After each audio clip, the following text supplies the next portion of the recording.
Speaker.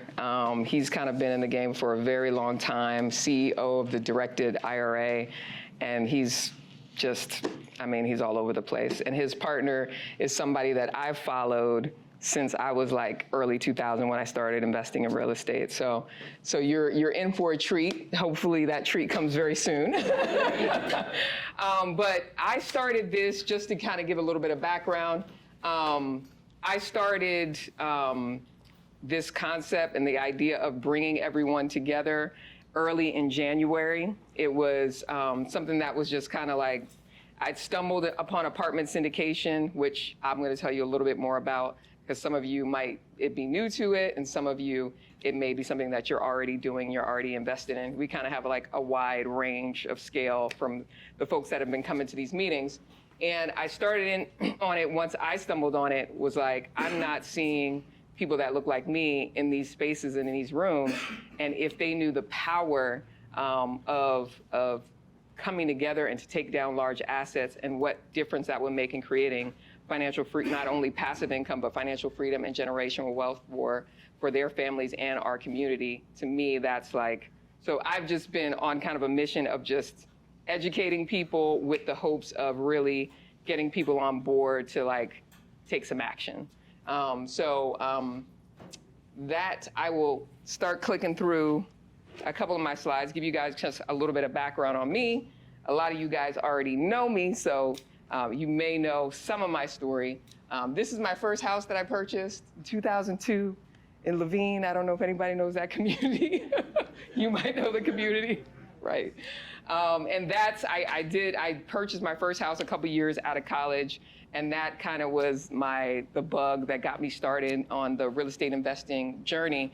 And I house hacked my way, buy and hold, rolled into BRR strategy, buy, rent, rinse, repeat, if you kind of, it's a whole acronym around that if you're not familiar with it, and did a lot of stuff, and then eventually got into small multifamily, buying small multifamily in the last couple of years, and just realizing like how fast things can grow when you multiply, right? So I've finally been at all those years of experience, all those years of real estate, finally at a space where, and this is what we all aspire to, right? To have a net cash flow that's a salary, right? So it's like, whoa, like this happened. It kind of, it wasn't until I was doing my personal financial statement to say, okay, what do I own? How many assets do I have? Like, whoa, I'm here, I arrived, right? And so, shortly thereafter, I have a business called There's Room, and I do midterm rentals to provide people with an affordable solution to renting. He's coming on in. Good stuff, we were all nervous. Yeah, no worries. I started right in, so you're right on time. And so in that journey, really looking to, hey, how do we own more of the rentals that we are renting out and subdividing?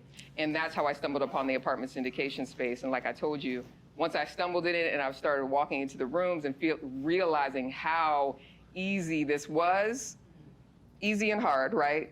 It's like, once you get your mind around it, take the first steps, and obviously learning on the way, it's same as any real estate journey, right? And so my goal and my mission is, hey, I could continue to do it by myself, but if I want to go fast, I can go alone. That didn't really go fast for me, but for some, they don't really want to wait on people, all that good stuff. But if you want to go far, do it together. And the reality is, we can all do single family all by ourselves. I know 1 million business professionals within the Valley that are all doing it individually, but what can we do together? And we all have limited time, we all have limited capital, really recognizing what's the collective power of our capital, and really seeing how that can make a dent in our financial freedom and also our generational wealth. So that's really the vision of the community that I'm creating right now, is really to get the word out. It started with just me telling it to people that I know, associates, and it's actually still in that space. We've had about 40 people at the first 2 meetups that we have. This is the third one that we have. Come on in. This is the third one that we've actually put on. The first one was just kind of introducing people to the space. The second one was really, we dug way into the details of a multifamily syndication. What do the returns look like? What are the questions that we should be asking? All of that good stuff. That was phenomenal. There was a syndicator, Rise 48, who's in the Valley, who is already have like 37 buildings in the Valley. They do, you know, great work. So if you probably see those signs if you drive down the street of Central Phoenix. And then we have our third installation, Matt Sorensen, who's gonna come up and talk about how we're gonna be able to not only use the liquid cash that we have, but tap into some of the old IRAs and things like that. So I'm just trying to roll out, the next one is gonna be on tax strategies, right? So my goal is not only for you guys to recognize that and to create a community of that, but my mission really is to expose you guys to these ideas, expose you to the education, make sure that you are equipped and you feel empowered to make a move, and then also bring opportunities to the team, right? So if you're familiar, and I can talk a little bit to it, I don't want to get too much into it because you guys have an opportunity to set up one-on-ones and we can talk about kind of what you guys want to do and if this is the right fit for you. But those opportunities have been limited to certain circles because before 2012, it was a lot of private. You kind of had to do it between, you know, who you knew, and it's still kind of in that way. So you kind of have to know people depending on what type of funding that deal is being taken down by. There's SEC laws all around it. So you can, sometimes it's limited and it's to who you know, right? So when I have you guys sign up for Eventbrite, sign up for the Investor Club, that's all to know that you're in the system. Should you guys decide that to invest in a deal, like it's proven that we have a relationship, that you know me. Some people it would be easy because you guys we're deeply embedded in a relationship, but some people it may not be that case. So know that all of that is for a reason to make sure that we're compliant when we're raising and things like that. Does that make sense? So I'm not going to spend too much time. There's a ton of reasons why I love multifamily, very similar to the reasons of just general real estate, but it's so many more things that I've uncovered as I've stepped into this space, so many more tax benefits that I've never heard of them, so they're new ones. Next month, we're going to talk about all the tax strategies to write off passive income and things like that. So I'm excited about that next event. We got a great speaker for that. But just the economies of scale that you can do to be able, once again, pool your money together and to be able to take things down because you're operating at many units. So you make a little bit of a rent increase, and because of the forced appreciation that you're able to do, because single-family real estate and multifamily real estate is valued very differently. So when you're looking at multifamily real estate, you're not looking about what's going on in the neighborhood. How's that house down the street sold? It's all about your rental income, your net operating income, right? So how much does that property produce from a revenue standpoint minus the expenses?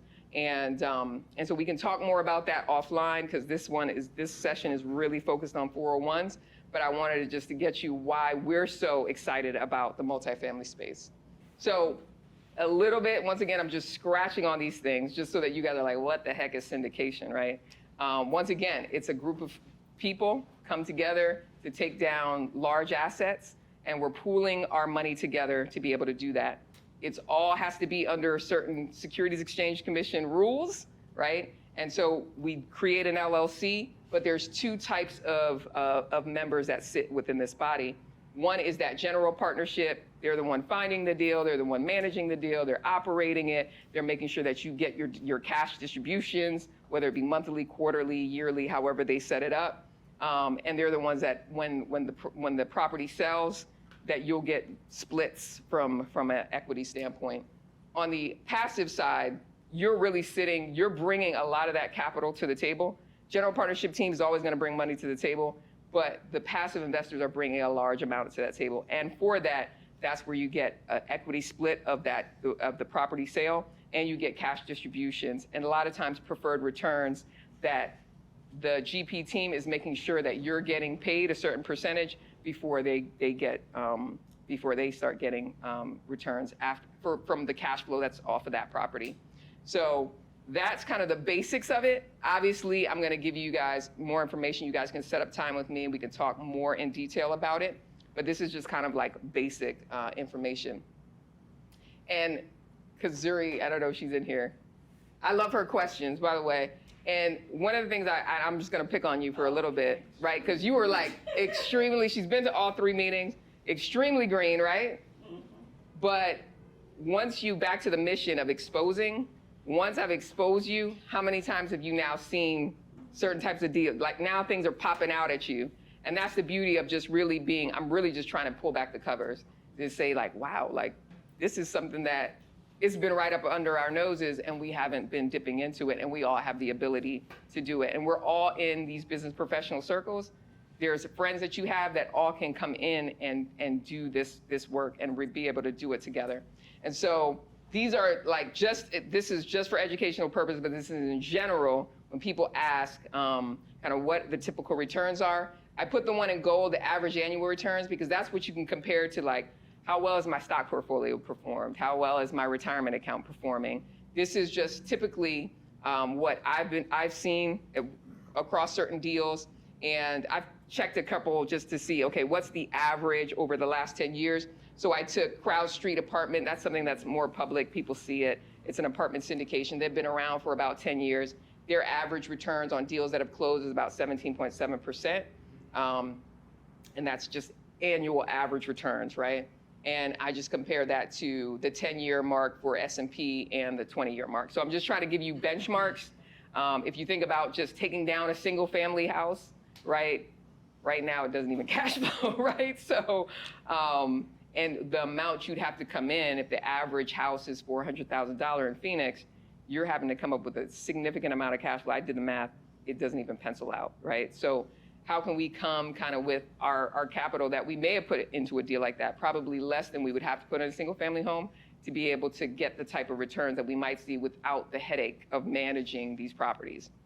So without further ado, I want to introduce Matt Sorensen. I kind of did an intro for you already, but I wanted to bring you on up. Okay. Yeah. Thanks, guys. And I'll flip through the slides for you. Yeah, they are. Yep. No, I love this topic. So, I mean, this is my thing, my niche, and you know, I've been doing this for a long time. But I love talking about 2 things: real estate and retirement accounts. And a lot of people don't think of those things as the same. They're like, what do those have to do with each other? They don't connect the two. They think of their retirement account, their IRA or 401k, and they think of a mutual fund or a stock. But we're going to go through today, and my goal today is so you'll know how an IRA or 401k can invest in real estate. So by the time you leave here, I want you to know this concept for yourself. If you're like, I've got an IRA or 401k, I'd rather own real estate than own a crappy mutual fund or whatever it is you have. You know, make your own decisions there, but you know what I mean. Or if you're like, Matt, I'm 30 years old, trying to make money next month. I'm going to keep it PG. I don't give a crap about... I got to know my audience, sir. I don't know what's going on. It's all good. You know, like, you're good. I'm only 5 minutes in. No reins, no reins. Yeah, so, you know, I don't care about money in retirement. I want to make money today, tomorrow, next week. Okay, well, other people have money in retirement accounts that could fund your deal that you're doing personally, or your LLC's doing, or something like that. How can their money help fund the purchase of my property, or a rehab, or even invest in a multifamily syndication, or something like that? So that's a huge thing of what our clients are doing, learning the strategy to either grow their own retirement account in real estate, which they feel more comfortable and they feel better and that they get better returns, grow their retirement account to be a bigger deal, or other people using their retirement account to invest in their deals. You know what I mean? Like, I'm personally out there flipping a property, or I'm personally raising money on a multifamily deal, or even a single family rental. I don't care what it is. And other people's IRAs or 401ks are lending me money or partnering with me in the deal. We'll go through that. All right, let's hit the next slide. Okay, I'm an attorney. Oh, let's see. This is the disclaimer. This is important. That's important. I'm an attorney. This is not legal advice, though. You know, it's not even financial advice. It's just a guy up here scanning. What is it? Thursday night? On Thursday night. Okay. Make your own decisions. Consult your own professionals. Okay. Next slide. That's attorney Matt. This is the boring Matt. Okay. So a little about me. I'm CEO of Directed IRA. We have a trust company here in Phoenix. We have clients all over the country. We have $1.5 billion in assets. We've grown that in the last 4 years. And what our customers do is they use us as an account provider, much like Schwab or Fidelity, where you have an IRA or 401k at Charles Schwab or Fidelity or TD Ameritrade, and they're going to be like, okay, you can buy a mutual fund. Well, what we do is we're company, just like Schwab or Fidelity. We're a licensed, regulated, we're audited, we have bank examiners and all this. But when your IRA or 401k is with us, we'll let you invest in real estate or an LLC or do a note on someone else's real estate deal. And so we provide the accounts for them, but you don't use us to buy a stock or mutual fund. Go to Charles Schwab or TD Ameritrade. People come to us because they want to invest in a quote unquote alternative asset. You know, I don't know how alternative real estate is, you know, but seems pretty normal to me. But like we're in real estate right now, but whatever. So, but the Wall Street places don't let you do that. Like if you're an ultra high net worth client, they'll let you do it. You have to have a 50 million relationship or more at like most of the places. So for most people, including all of our account holders, they're using what are called self-directed IRAs with us. So we open, you know, 30 to 40 new accounts a day, and the majority of what our clients are doing is they're doing some form of real estate, whether it's a rental, a fund, they're lending on a deal. These are small deals, big deals, doesn't matter. There's a big mix of them. I wrote the #1 book in the space. It's called the Self-Directed IRA Handbook. Has anybody read it? It's on the way. Okay. Yeah. All right, so a lot of potential customers then. Okay. Oh, Nobody has it yet. You got some customers in the audience, okay. by the way. I didn't even bring any. I had some in my car. I actually spoke again this morning somewhere else. But you can get it on Amazon. It's on my website. But it's $20. But the National Association in this space uses my book for certification training. They certify people. My book's the curriculum. Half the companies that do what my company does uses my book. So I like, in this space, like, I'm the guy. Outside of this, not the guy, okay? If it's this, I'm the guy, all right? I'm also a partner in a law firm, KQS Lawyers. We have about 70 employees, an office here in Phoenix, one in California, one in Utah, and one in Idaho. We're like a tax and small business law firm. So we're helping small business owners, entrepreneurs, investors with their business and tax planning. I don't do much of that anymore, but I own a law firm that does. And then I have a lot of events. I'm a VIP contributor for Entrepreneur Magazine on tax and legal topics, and you know, just a heck of a good guy. I mean, you can write your own story up here, you know? Okay. So I kind of phrased this at the beginning. Why are we talking about this, right? There's really 35 reasons why.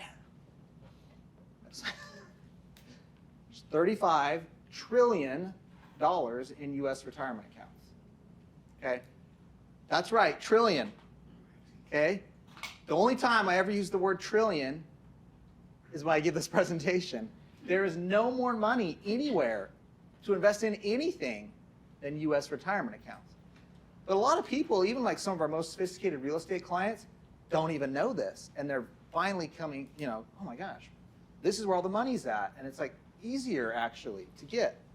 And so what's happened is when retirement accounts were created, this is like in the 70s, you know, when retirement accounts were created, Wall Street was like, oh my gosh, people like saving in these things. They get tax deductions to put it in, you know, and then it grows and you don't pay taxes as you're making money in your IRA or 401k. There's all these like tax benefits, right? The money you're making in it doesn't show up on your 1040 tax return. It's all separate. It's just growing. No tax. I get to reinvest everything and keep growing. And Wall Street was like, people love these things. We're going to set up accounts and let people have their account with us, their IRA. And what do you think they can buy when they have an account with us? What we already sell. We sell stocks, bonds, and mutual funds. So that's what you can buy when you have an account with us. When retirement accounts were first created, you could always buy real estate. You could invest in small businesses and startups and private funds. I mean, we have clients. I have a client that owns like 5% of the professional Mexican soccer team with his Roth IRA. You know, we have clients that have owned shares in racehorses that ran at the Kentucky Derby. We have clients that were partners in movies on Netflix with their IRA, where they are the investor. Like all this crazy stuff people do. Now, the most common is just people doing boring real estate, which is what I do with my account too. But I'm just saying these are assets your retirement account has always been able to own.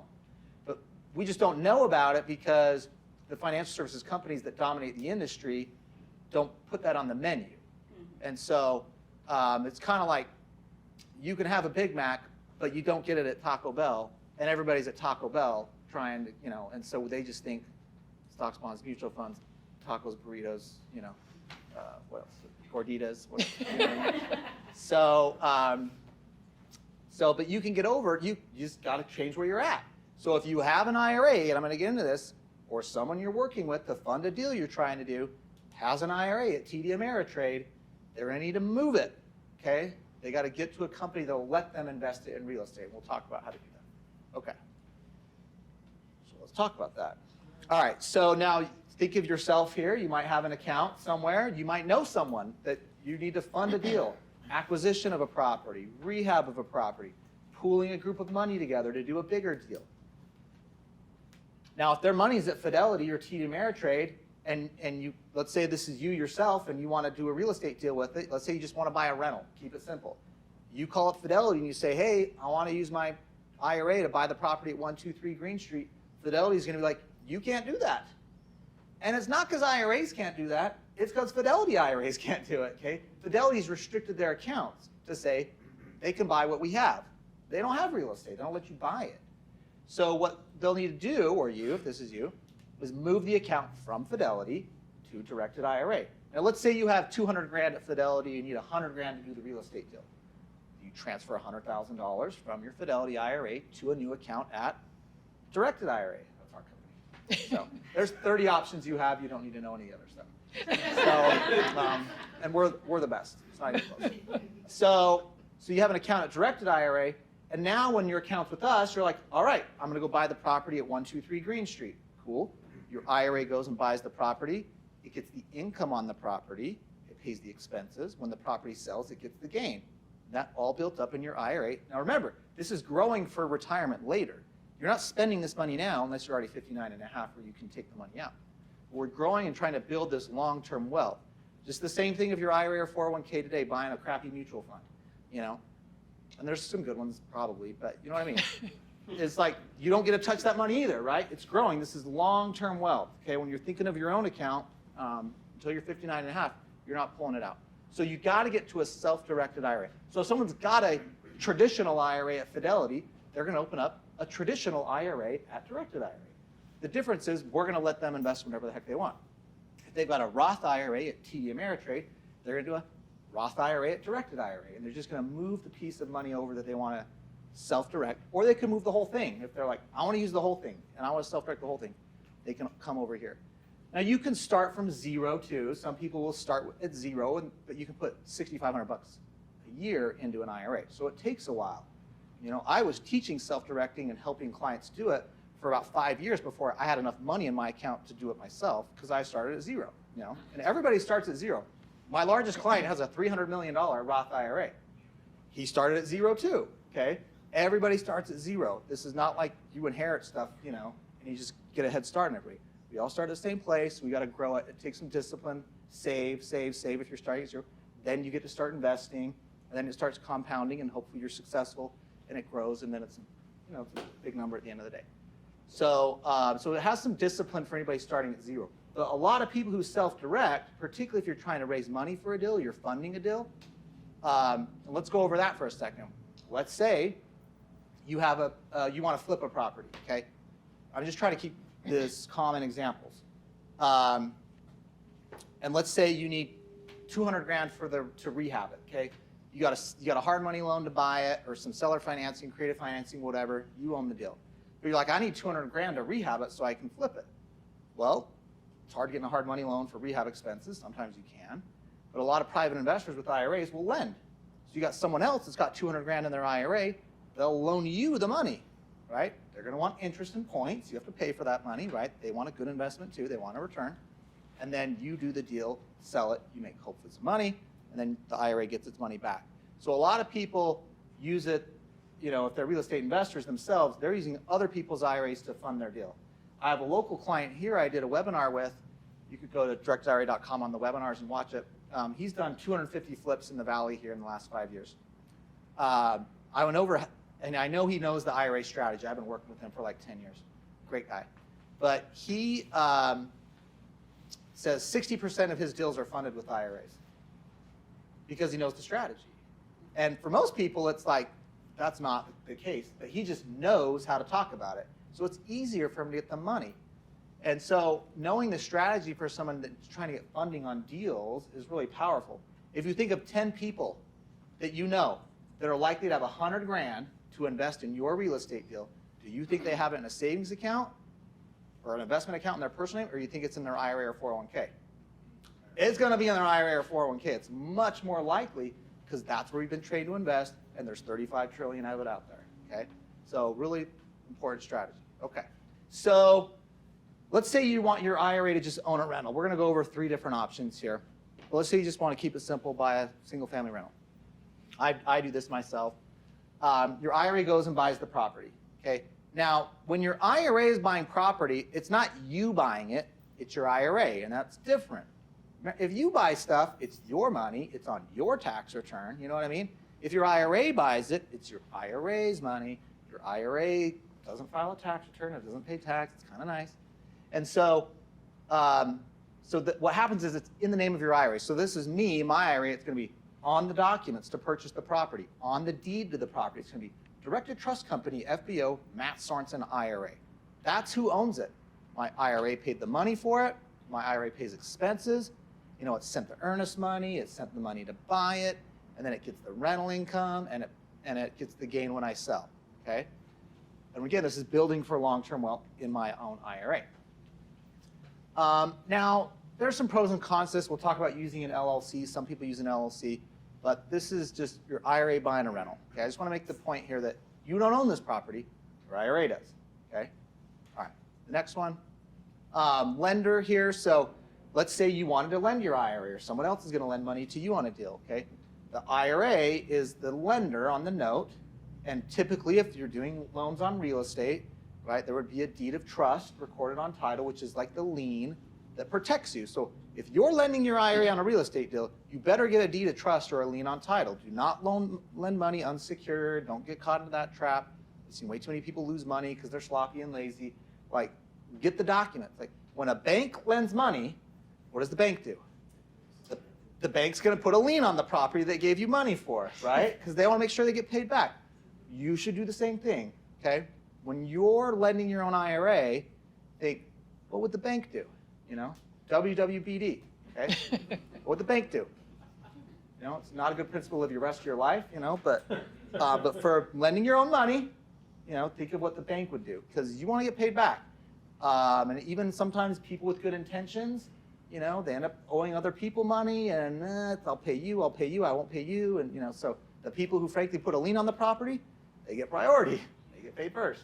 So you want to be, you gotta be, you know, there's some risk in all this, of course, so make sure you're doing the right things to make sure you're protected. Okay, that was Attorney Matt too, by the way. All right. Okay, you could raise money. If you want to do multifamily, you know, you're just chatting about multifamily there for the beginning. I love multifamily too. And you want to raise money on a deal, there's lots of different ways you can do it, from doing a small partnership deal to doing a fund where you're, you know, out raising money and have, you know, 100 investors in it. Cool, you can do that, and your investors could use IRA funds to do it. Remember, there's $35 trillion in it, and if you're trying to raise capital, this is an awesome vehicle to get money invested. So when people come to you and they're like, all right, I want to invest in your deal, you're doing this multifamily project, you know, I want to put in 100 grand on it, and I got money in an, you know, an IRA at Vanguard, you know, okay. You're going to say, open up an account at Directed IRA, transfer your money over, my team helps with that, and sign my documents. You're going to have all your offering documents. There's what's called a subscription that they sign up to invest in your fund, and they say how much they're putting in. That'll be in the name of their IRA. Then they authorize us to send you the money, okay? And it's a little, there's some process in there, but that's the gist of it, right? They got to open a self-directed account. They got to get money in it from you know, Wall Street, basically, their IRA that's been in the stock market. And then they got to authorize the investment into your deal, okay? And so that's the 3 steps. But that could be a fund. We have one fund that we did 3 webinars for. They used to not take IRAs in their deals, and they had about 1,000 investors that they sent all of our information out to, and they did a webinar that we were on. Within about 90 days, we opened 335 accounts for people to invest their IRAs into their deals. And that was like 3 webinars. So like, they realized, oh my gosh, this is a huge strategy. We could get a lot of money to do more deals, and we just stepped over ourselves and not even thought about this. And so it's a really powerful strategy, again, in terms of funding. Okay. There's more things you could do, but I'm just giving, these are 3 things. I only have an hour here, right? An hour? Yeah. Okay. All right, now there are stuff you can't do, okay? All right, let's get into what you can't do. Okay, the nice thing about IRAs is there's only 3 things you cannot buy. There's only 3 assets that are restricted for IRAs. Collectibles, okay, like art, stamps, alcoholic beverages. That's like a wine collection, by the way. Because people were buying wine collections with their IRAs and they turned into bottle collections. And so, Congress is like, these are not good investments. So, so you can't buy collectibles. You used to be able to buy them at first. There was a lot of abuse, and they restricted them. Life insurance. You can't buy life insurance with an IRA. I don't think anybody came here to learn that. And then S corporation stock. IRAs just don't qualify as what's called an S corporation shareholders. Owners of S corporations need to be individuals or qualified trusts. IRAs don't meet that definition. Now, IRAs can own LLCs. They can own C corps, which is what they own when they buy like Apple stock or a publicly traded company or buying C corp stock. But they can own LLCs, limited partnerships. So LLCs are going to be the most common in real estate, particularly if you're raising money for multifamily or something. That's typically going to be an LLC.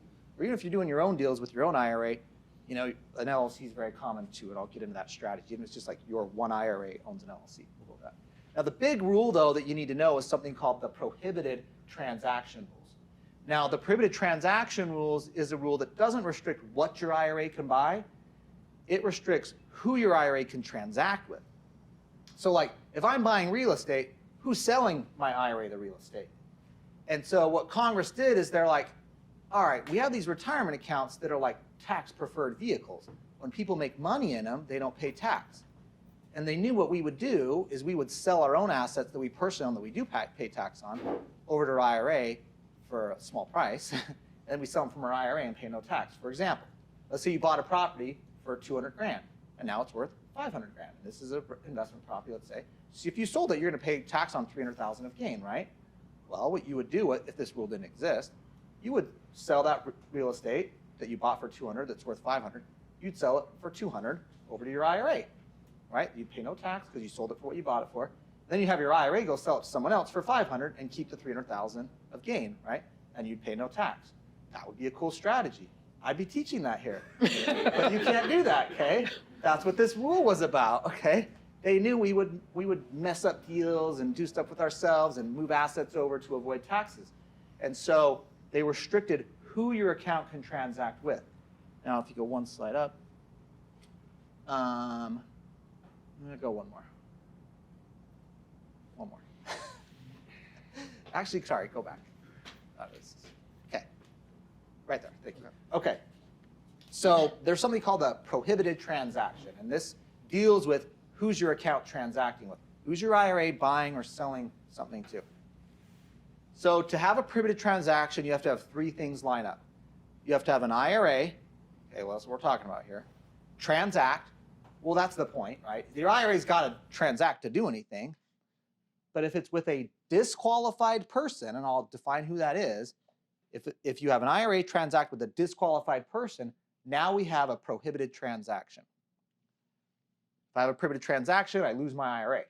Okay, done. It gets distributed. You have taxes or the withdrawal penalty of 10% if you're not 59.5, accuracy-related penalty of 20%. It's nasty. Don't do this. Okay. Right. So, so you want to avoid this. Now, who is disqualified, though?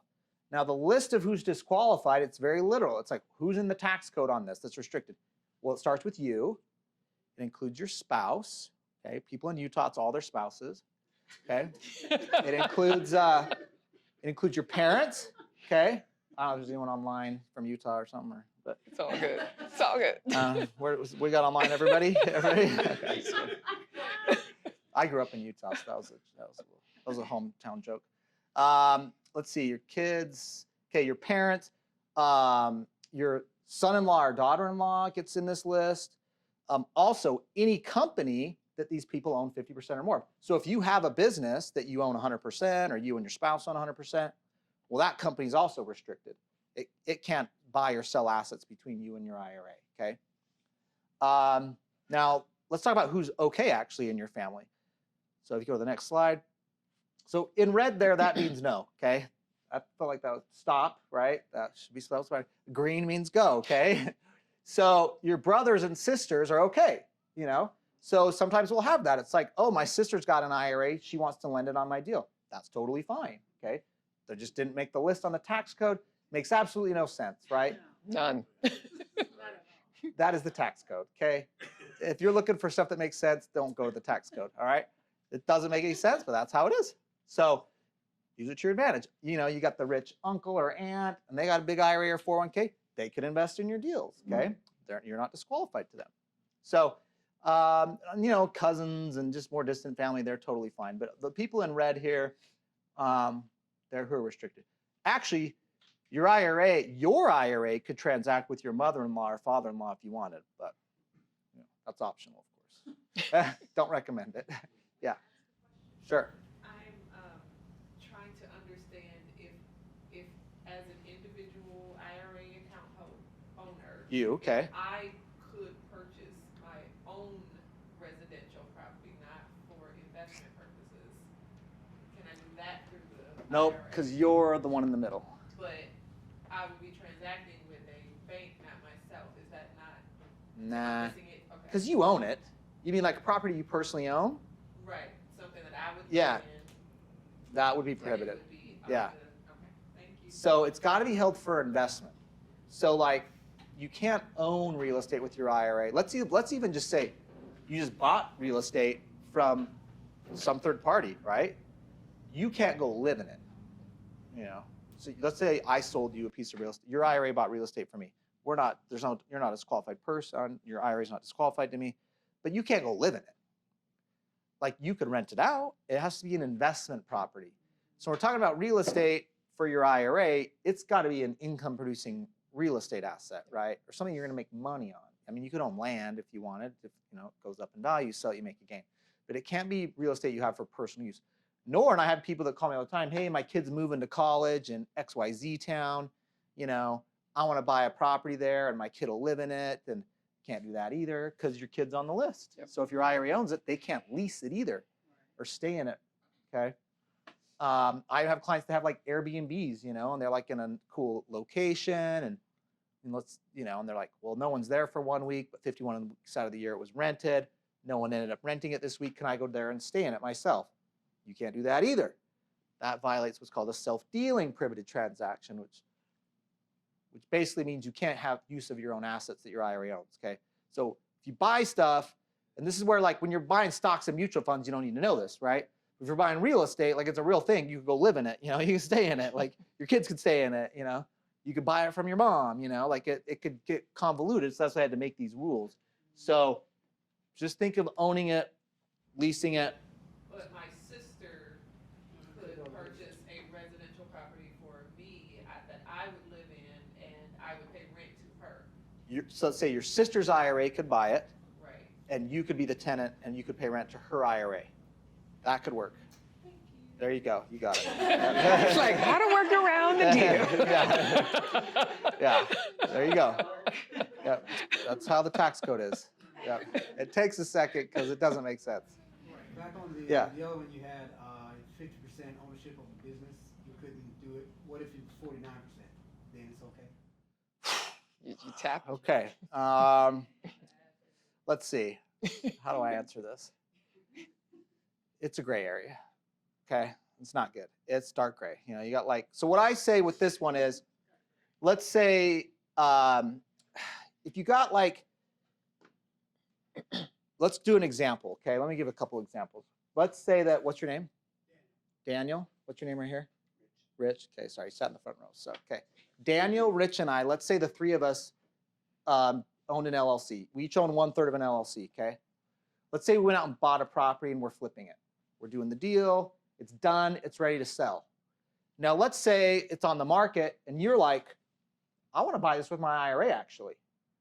Let's not flip it. I want to hold it, buy and hold in my IRA. Well, could you do it? Yes. Okay. Because if you went back to the other thing, let's go back right there. Yep. 50%. So if it's a company, we're not related in any way.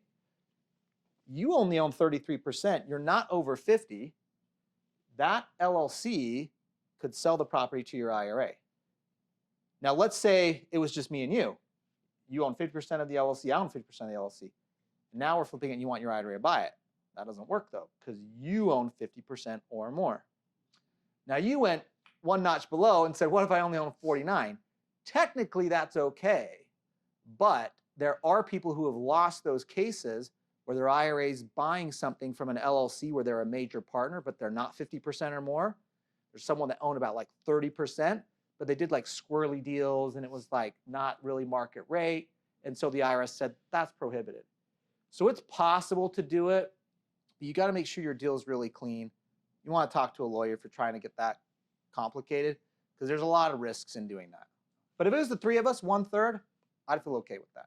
And the reason for that is, if you think about it, there is some logic behind some of this. If you think about it, Rich? Okay, Rich and I are not going to sell it to your IRA for a sweetheart deal, right? We're not going to do some weird deal. We want to make money, and we have control between the two of us. You only own 1/3. You got to get us to agree to do this.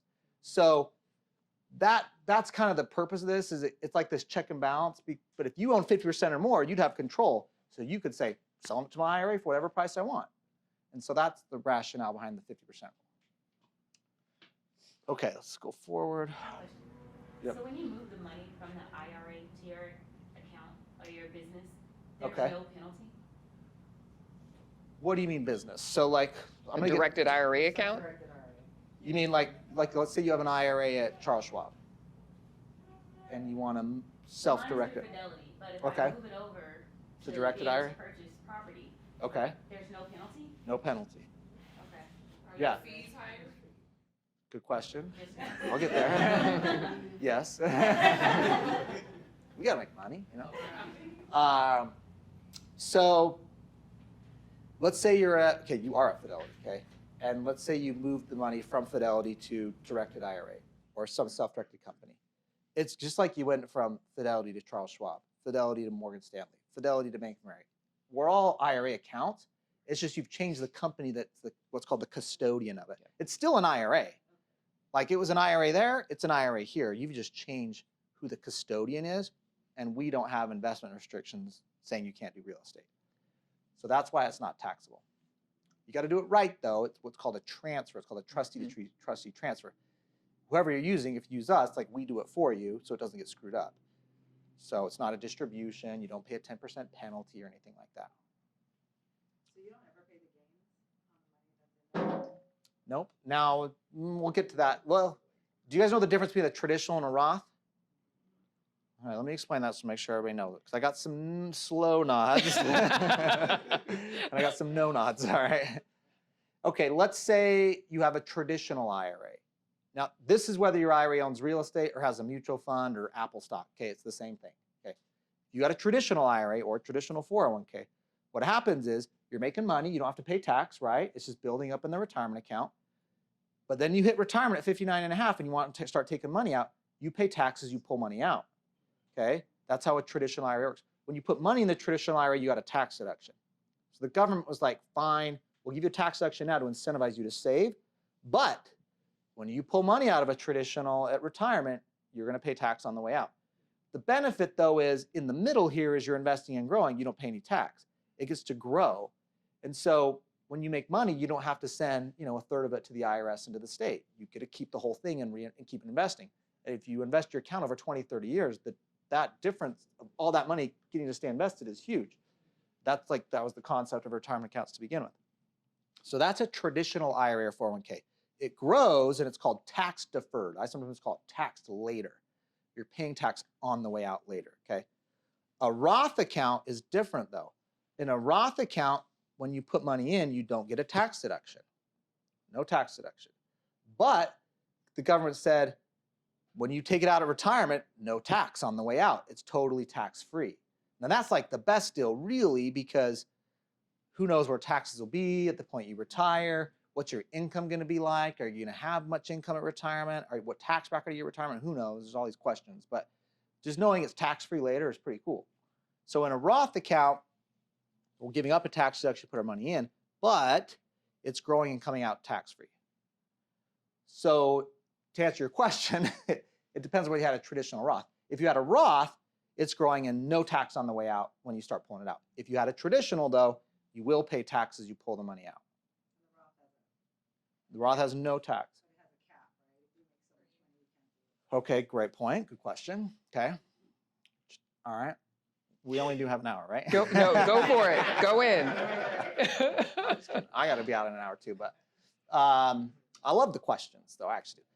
Okay, now we have a podcast on this. I've got a YouTube channel. I'm just saying there's a lot to know about this, but this is a good question because Roth accounts are cool, but there is an income restriction on it. If you make like 150 grand or more a year, you can't do a regular Roth IRA contribution. You have to do what's called a backdoor Roth IRA, okay? A backdoor Roth IRA is a real thing. I know it sounds weird. Careful what you search on YouTube. Make sure you put Roth IRA in that when you're searching, okay? All right, so I told you, I started, I love it. Okay, so, but what the backdoor Roth IRA is, and you could, by the way, you could do this at Fidelity. You can do it at anywhere, okay? This is sophisticated strategy for high income earners. This is the only way they can do a Roth IRA. I have to do this, and I do it every year. So you basically have to set up a traditional IRA. I'm going to hit this really fast. You put in $6,500. That's how much you can put in a year right now in a Roth IRA, and it's in a traditional IRA.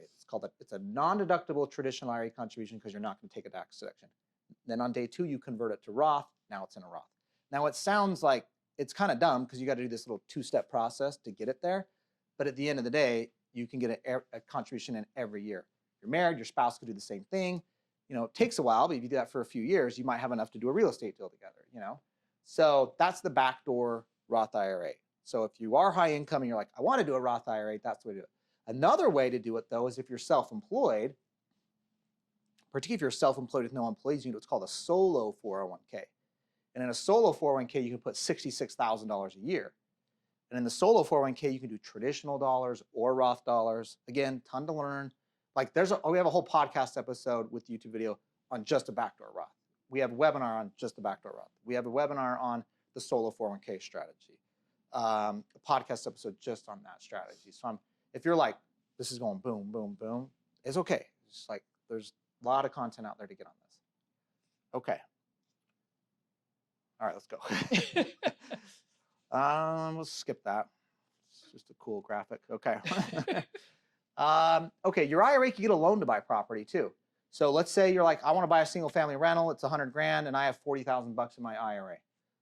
Well, I want to do a real estate deal, but I can't buy the whole thing. I can get a loan to do it. Now, in order to get a loan, it must be what's called a non-recourse loan. Now, a non-recourse loan is basically a loan where the bank will lend your IRA money or 401k or an IRA LLC. We're going to talk about that here in a second. And the collateral is the property they lent on. And if your IRA defaults, they're going to foreclose and take the property back. That's it. Now, that would be expected, right? If your IRA didn't pay, to foreclose, take the property. But they can't come after the IRA, and they can't come after you personally for anything owed. Okay, that's called a non-recourse loan. Now, if you're doing this, excuse me, make sure you work with a bank that does these all day. Okay, don't call your friend that's a mortgage broker that has no idea about IRAs buying real estate. Okay, you're going to frustrate yourself and them. Just go to the banks. There's like 6 or 7 of them on our website that do these loans every day. Okay, they have whole departments that just, we do mortgage loans for IRAs, buy and rental real estate. And they're qualifying non-recourse loans that meet the requirements for IRAs. Okay, so that's rule number 1 you need to know. The second thing is, there is this weird little tax when you do it. It's not significant, but you need to know it. It's called UDFI. Again, a whole podcast episode on this, a whole webinar, it's a whole chapter in my book. But basically what it is the government's like, hey, you bought a $100,000 investment asset and you only had $40,000 in your account. The other $60,000 wasn't retirement account contributions in dollars. So when you make some money off this debt that's in the deal, we want you to pay some tax. Okay? There's a whole calculation on it. Don't have time to get into it. But if you're going to use debt, just know that. You just need to know it. I was going to try to give an example, but it'll take too long. So a lot of content on that. But I just want to flag that so you know about it. I still would do it. You know, like if you can buy more assets and increase your purchasing power and pay a little tax, it's always going to be less than what you'd pay personally.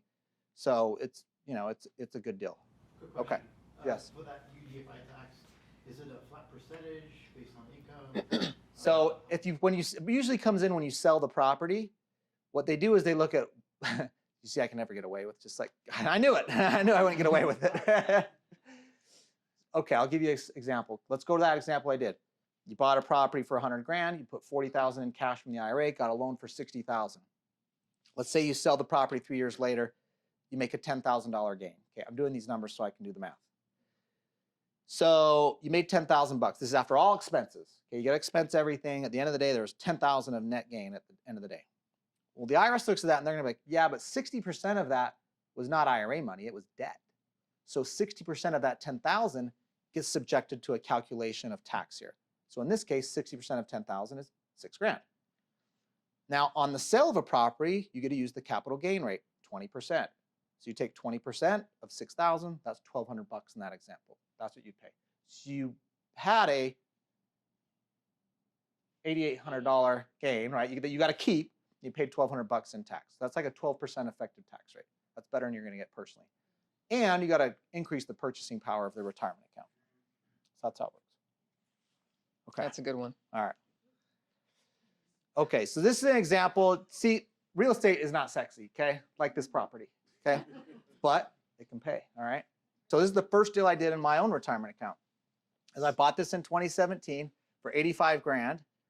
I had a non-recourse loan for 45,000 bucks and I put 40,000 down on it.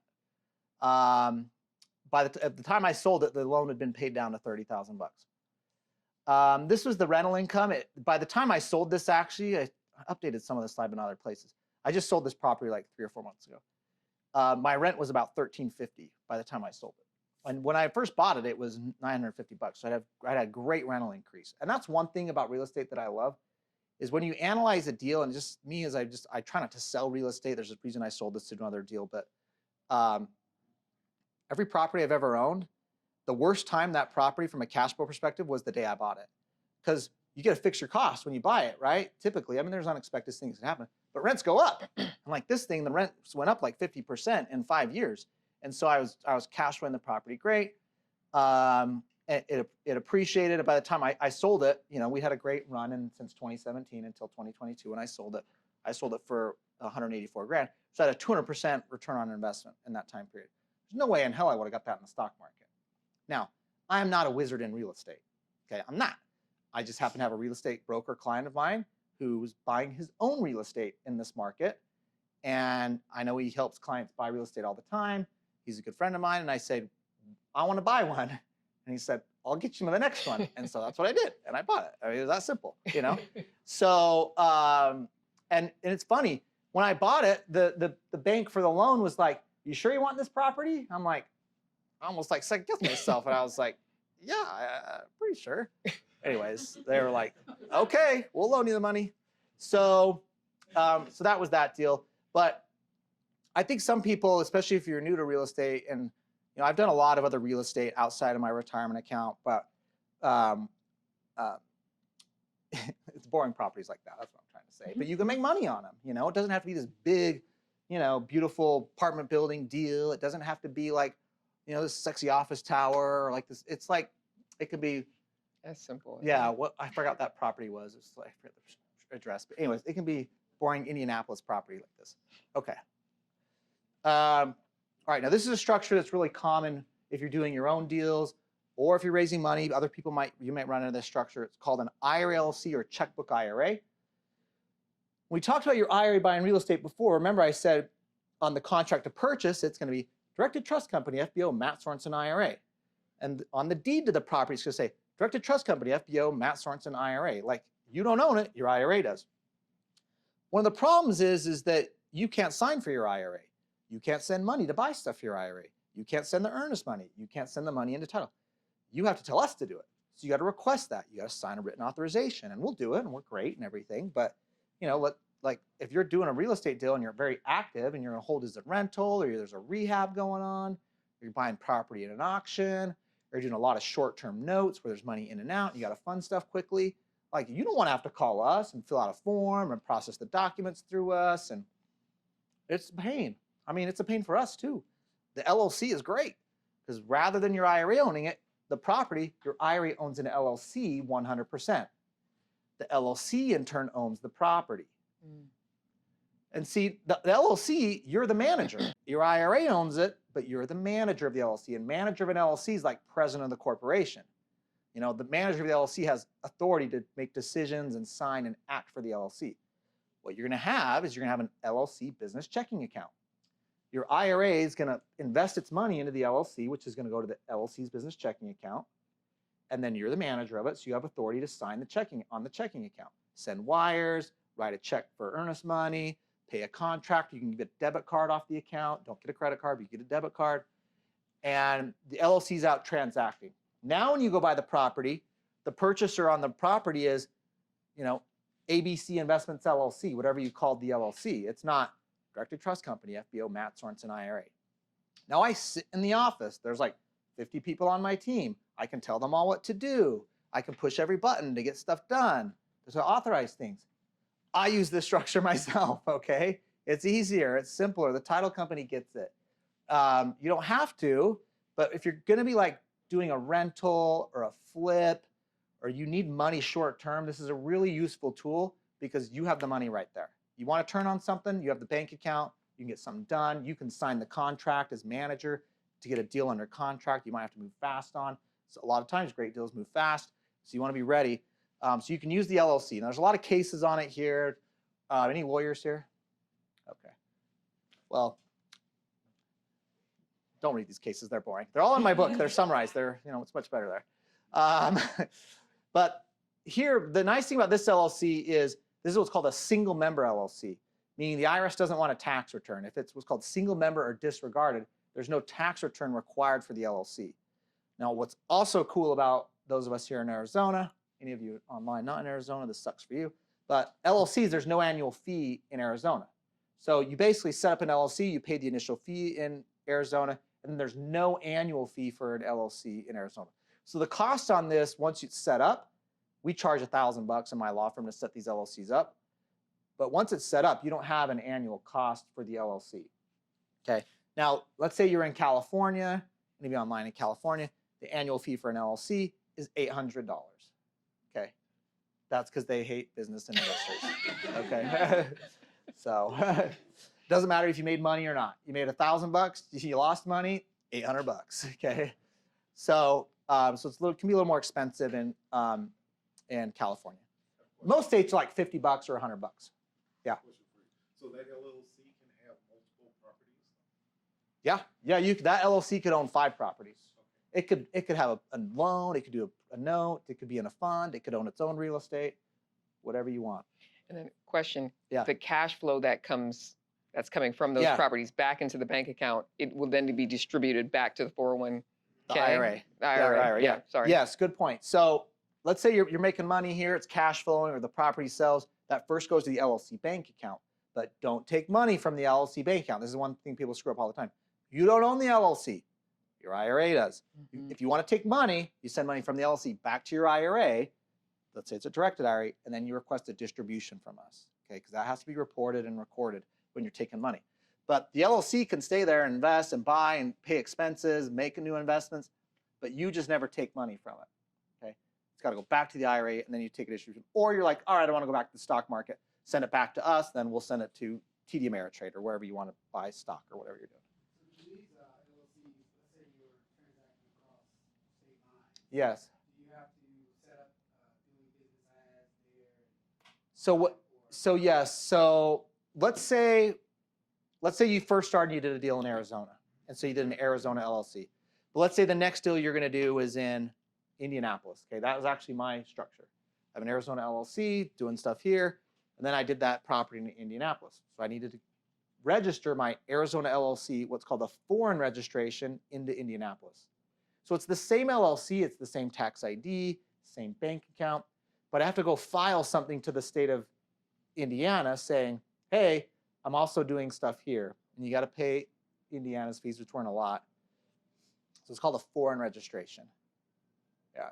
But if you're like going right out of the gate, and let's say you're like, no, I'm buying property in Wisconsin. I don't know. You know, just do a Wisconsin LLC Right. out of the gate. No reason to set it up here. Just go straight there if that's where you're doing your stuff. Is it cheaper if I do it here compared to California as a foreign? Absolutely. But let's say you were doing property, you were doing deals in California. That's what I'm saying. Then you still got to register it into California, and you still got to pay $800. Whether you started there or you register in, trust me, they figured out every way to get you. Go ahead. If I were to want to use this strategy and I had enough money in my self-direct IRA just for the down payment, can I use this strategy and get a loan? Absolutely. So this thing could be, absolutely. It's the same strategy. It's just the borrower is going to be the LLC, and then you get a non-recourse loan. Yep. Okay, let's go. Oh, anybody have something else on this? How much time we got, by the way? About 15, 10. Okay. Let's go to the next slide then. All right, now you can partner accounts into an LLC if you wanted. More complex, but an option, okay? Let's say that you have an IRA and your spouse has an IRA. Let's say your spouse's IRA has 60 grand, your IRA has 40 grand. Those two IRAs could go into one LLC. It's got 100 grand that goes and does a property. Sorry, I'm doing 100 grand here so I can do the math on percentage. Now we're going to set the ownership of the LLC, 60% your spouse's IRA that put in 60 grand, 40% your IRA that put in 40 grand. We're always going to allocate the LLC ownership between partners based on dollars invested.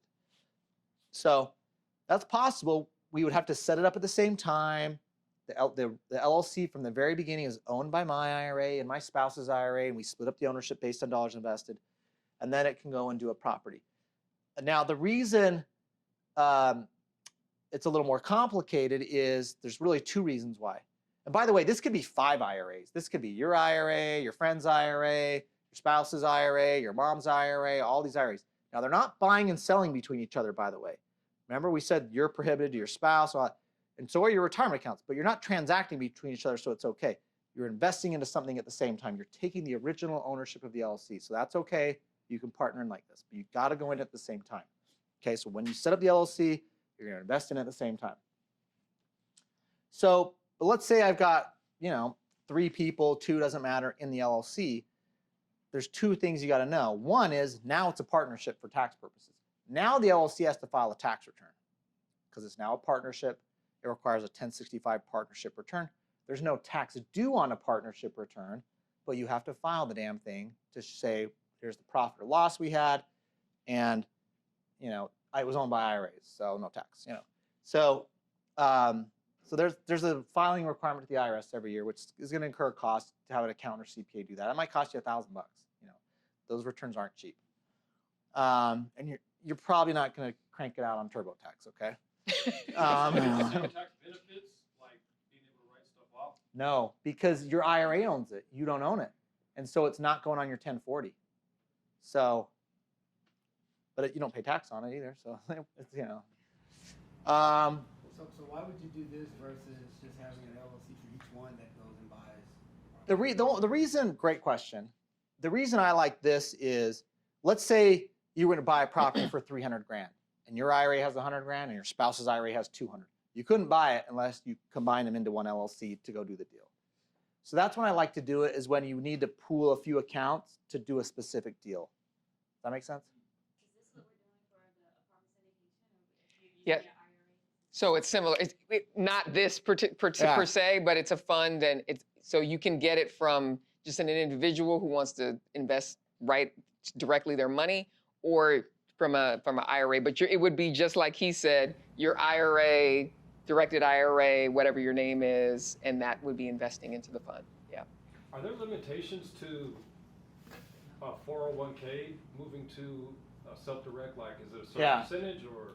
Good question. So if it's a 401k, let's say it's an old employer 401k. Let's say it's your 401k and you don't work there anymore.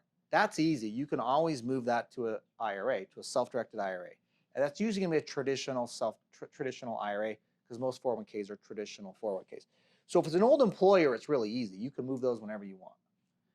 The problem is if you have a current employer, like you're 40 years old, you got a current employer 401k with a bunch of money in it, you're locked down until you leave or hit retirement plan age of 59 and a half. They don't let you move money out in most 401k plans when you're currently still employed until you leave or hit retirement plan age of 59 and a half.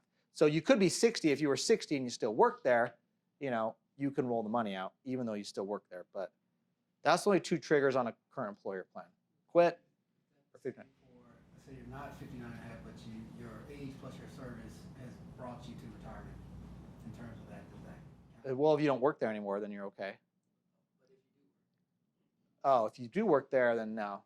Yeah, you'd have to. Some plans it's actually 55. So that's sometimes it's 55 in a plan where you can still roll the money out even though you're still working. The majority are 59.5. So it could possibly be 55. I have a question that Yeah. is maybe just doesn't make sense, but you talked about taking loans. Yeah. Where does credit come into play? They don't do credit because they're not lending to you. And your IRA doesn't have a credit score. So they're going to look at the property only. They're going to do an appraisal of the property, and they're going to do a sometimes these are called in real estate like a DCSR loan, where they're looking at the debt service to determine, we want to get paid at the bank, that we're debt service. And we're looking at what income are you going to get on the property? What are the expenses? What's the rental income you should get in that market? So the bank's going to do an analysis to determine, can we lend you money on this? So, and frankly, if they won't lend you money, it's probably not a good deal because the bank wants to get paid too, and obviously you have a profit motive. So, so that's all they're going to do. So it's different than like you buying a personal residence. It's like buying a rental or multifamily property. They're going to look at it different than just your personal credit. So the rates will be different. I mean, more like buying. Yeah, an investment property. Exactly. Yeah, because that's what these are. These are investment loans, and it'll be a percent or two higher than like if you're Googling like the lowest 30-year mortgage for an individual. If that's like, I don't even know what it's at. Let's say it's 6 1/4 right now. Like a loan here might be 7 1/4, or 8. When rates were 3, like these were 4 or 5, Because they're up there now. Yeah. So. Are there any shortcuts to building your self-direct IRA? I know it's a $6,500 per year. Are there ways around that, or? Make awesome returns. I'll give you. I don't mind getting your book. I'm just. Yeah. The secret's not in there either. I'll be honest. I'd probably sell more books if I had a chapter on that, huh? I do at my self-directed IRA summit. I do a section called Supercharging Your Account. The contribution rules on what you can put in is just like, you just have an annual amount you can put in every year. Most people who self-direct are using an old employer 401k. They've been maxing out their 401k for a decade or whatever, and they got enough money to work with now where they can do a deal. And that's most of our account holders. Now, we have a lot of people who just started with $6,000.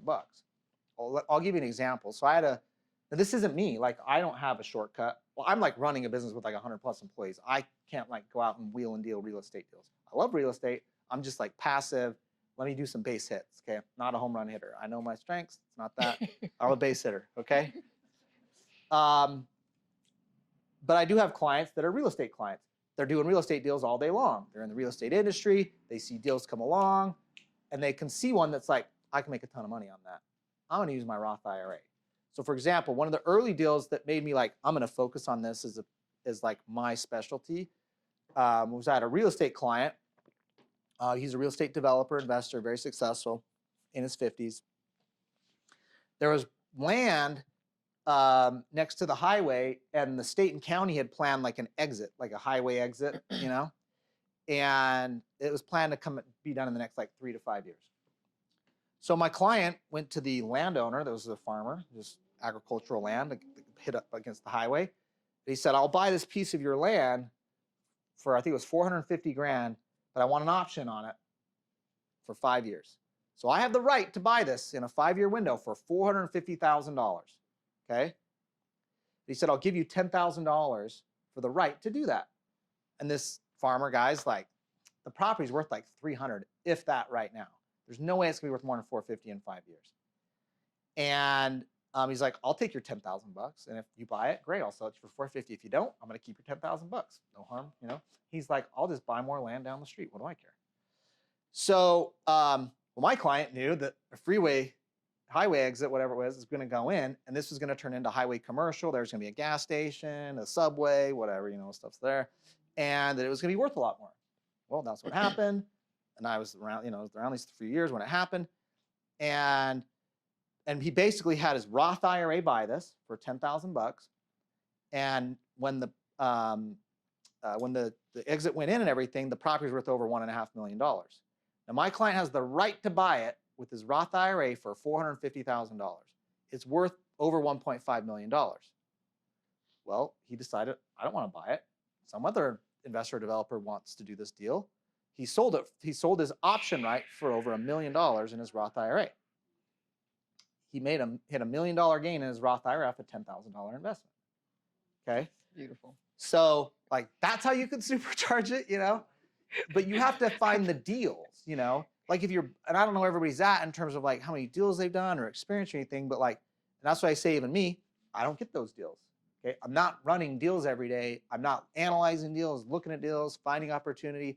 My brain's somewhere else. I have like 30 minutes to decide buy this single family rental in Indianapolis, right? It's going to cash flow. So, but that works for me. So there's ways you could supercharge it. I mean, I have a lot of clients with 10 million plus accounts, but what I'll say is retirement accounts, it's a long game, you know. Max out your contribution every year. Start investing it in the stuff where it's going to get you a better return than the stock market. Like if you know real estate and you're doing real estate all day long, you'd be an idiot to be investing in the stock market. This client that made that $1 million on the Roth IRA, when that deal closed and $1 million went back in his Roth IRA, I remember the conversation he had with me. He was pissed. I'm like, I thought we were going to have a party. He was like, I have the big law firm, the financial advisor, the big 5 accounting firm, 4, whatever's left now, and none of those morons told me I could do this. They all know I do real estate every day and I'm good at it. And they told me to buy mutual funds with my retirement account. And he's like, and he was just bent that no one told him about this before, you know? So, I don't know, there's a couple different ways to approach it. If you're a real estate deal person where you're emphasizing that or you're getting to that point, you can see home runs like that. And if you know the strategy, you can know, like this client, he figured it out enough to be like, yeah, that's the one I'm gonna do in my Roth IRA and pay no tax. I mean, this guy's super high income. If he did that deal outside of, he would have kept 1/3 of it at most. You know, he would send the government the other 1/3. So to him, it was like, how can I maximize how much I get to keep? You know, he's going to do the deal either way, but he got to keep most of the deal in a tax-free vehicle. On the other hand, if you're like, I'm not going to be a home run hitter. I'm not doing real estate deals all day long. Maybe you get there at some point. You're going to do base hits, or maybe and you got to like get enough money saved to then do a deal too. So I don't know where everybody's at. Everybody's at a different spot, right? So I don't know. I just got a little stump speech there, but can I just think of where you're at? I'm just saying because we're all in different spots. Again, like that Indianapolis property I had, like it took me 5 years of contributions before I could buy that thing, and I had to get a loan to do it. But I made a great little return on a, you know, not very exciting, sexy property. So, I think you hit the nail on the head on if you've left a company, the power of rolling over that old IRA. That's where the power comes in because it's something that you've already been investing in for a long time. Like I left a Fortune 500 company, took my IRA. I could take a portion of that IRA. Now I'm investing in apartment deals or I'm investing in a fund of single family homes. And that is accelerating and I'm not taking all of it. So you can roll over a portion if you want, right? And I'm rolling it over tax deferred, just like no tax hit. You know, you'll pay the taxes when you start pulling and drawing from it. But now you have the power of self-directing it, and you can do it in kind of whatever vehicle that you want to do it in. So yeah.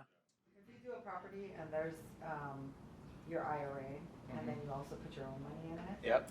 Does all the gains have to go back into the IRA, including, you know? Yep. Good question. Okay, you could do this, and I actually usually have a slide for this in my 3-hour version, but in my 1-hour version, I don't. Okay, it's a good question. It's in my book though.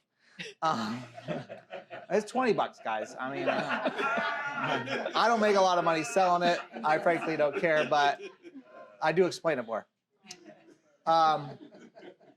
This could be your IRA and you personally.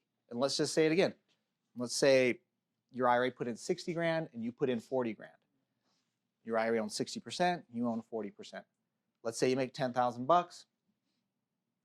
6,000 of that, 60%, goes to your IRA. You don't pay tax. The other 4,000 is going to go to you personally, and you're going to get what's called a K1 from the LLC. That's going to go on your personal return. So that gets split up.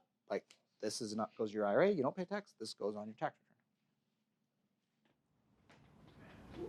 Thank you for sharing that strategy before Yeah. adopting your contract. What other strategies did your clients implement that went from 0 to 300 million? 300 million? Yeah, very interested in how that compounding took place. That client is a very successful real estate developer. I mean, I don't know. It's a combination of home runs, doubles, singles. I mean, he's 60. You know, he's been doing it a while, but again, he started at 0. You know,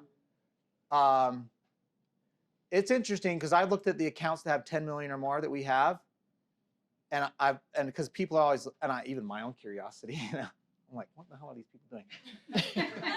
They're all doing different stuff. That's the hard thing.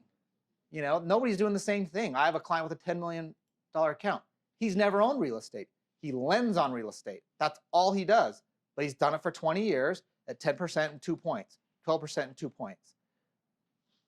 And if you think of doing that for a long time, he started with about $800,000 in his account. It's over 10 million now, doing it 20 years.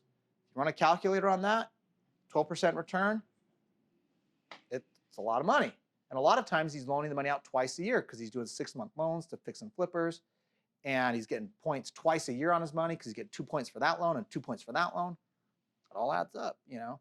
And that's what investing is, at least, you know, for the most part, people who have big accounts. It's not a lot of home runs like that example. It's like just consistency, getting enough money saved. But even these people that have these big accounts, they still do their annual contribution every year. You might think it's crazy. They're still trying to get their money in every year. They're doing the backdoor Roth IRA every year. Like you think, oh, $6,500 matters to someone with a $10 million account. You're damn right it does. And they do it on January 1st of the, you know, when right that first day they can put in their 2023 money, they're throwing it in. Okay? They're not waiting until April 15th the next year to put it in. Like the rest of us, all right?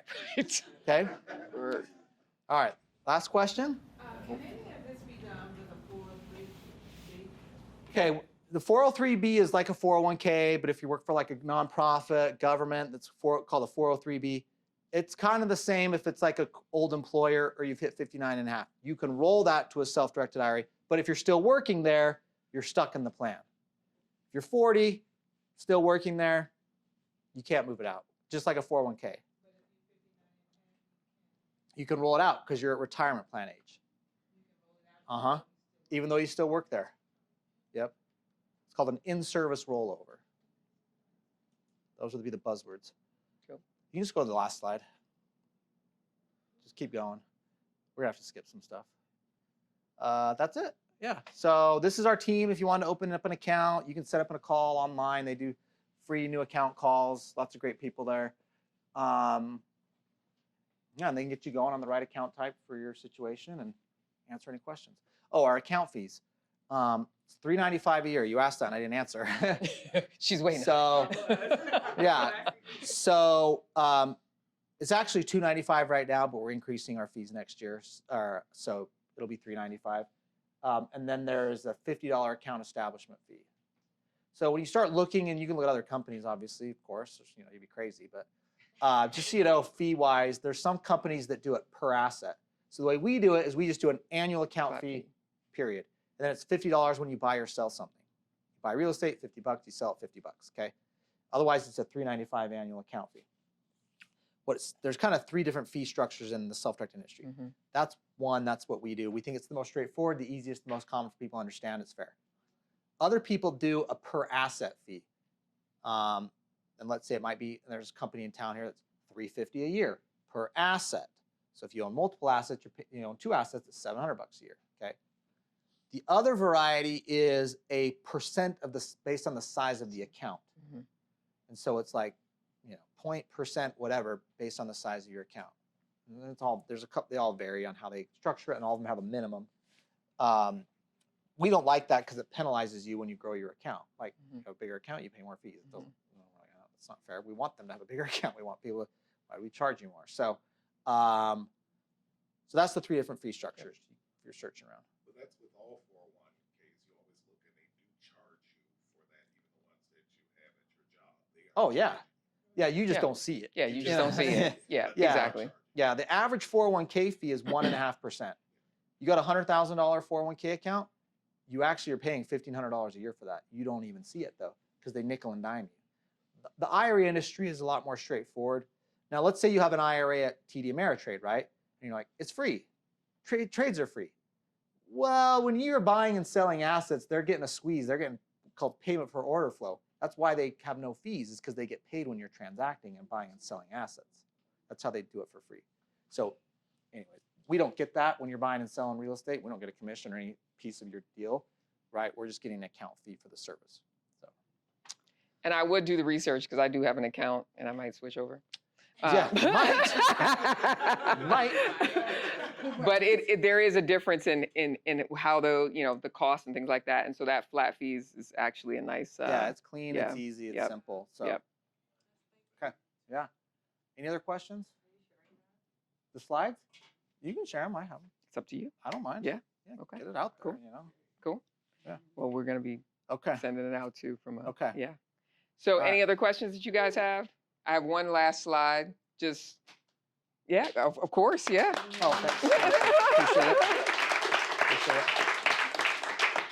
No, great information. I think people don't realize the power that's sitting right in their retirement accounts, and it's just sitting there. Yeah. It's a lot of the same deal with, the equity that's sitting in your house. It's just sitting there. People let hundreds of thousands of dollars sit in their house and not, make power on that. So it's, my goal is just, like I said, just continue to expose like different strategies, different things. Obviously, I'm all about buying apartments, figuring out how we take down large assets together, but whatever and however you guys level up your real estate, at the end of the day is to level up. So if you never do a deal, if we bring an opportunity, you never do it, my goal is just level up at the end of the day, right? So, so some of you may be wondering what's next on the community of investor side. We have a QR code. There's times that you can just set up a one-on-one with us just to figure out what your goals are. Is this really the right, opportunity for you? Is there other things that you want to do? There are some people I've already said, yeah, this might not be the right timing. You may want to do X, Y, and Z first. You may want to do this. So my goal is just to point you in the right direction, just because of just a lot of the different things that I've done. Our goal is, as we're pulling together this community of investors, is these are just core values that we're aligning ourselves to, and we want the community to have the same core values. So integrity, abundant mindset, win-win. I won't walk through all of them because we're limited on time. But being in a space of continuously learning, like right now, right, and just continuing, like I keep using you as an example, but I love the fact that you're diving in and just like consuming it. Like you hear it, okay, let me go figure out. And that's what you do. There's lots of information out there. Obviously, check the information that you just continue to validate against other pieces of information. But the hope is that you guys continue to educate yourself to take action. I know a lot of people who learn a lot of information and sit on the sidelines and do nothing. So at some point, there's always going to be a leap of faith. Always. You're going to know just enough, right, to get yourself dangerous. There's always going to be a leap of faith that you take, right? So so if you click on the QR code, it's just a questionnaire that we ask and fill out, and just to get more information so that we can set up time. Once again, obviously we want to get you in our system and make sure you get our emails and all that good stuff. But the reality is, if once again these are in the structure of 506B deals, when we start taking some of these things down, we have to know you. So if you're like, hey, I really want to tell my friend, well, if I never meet him, they won't be able to this.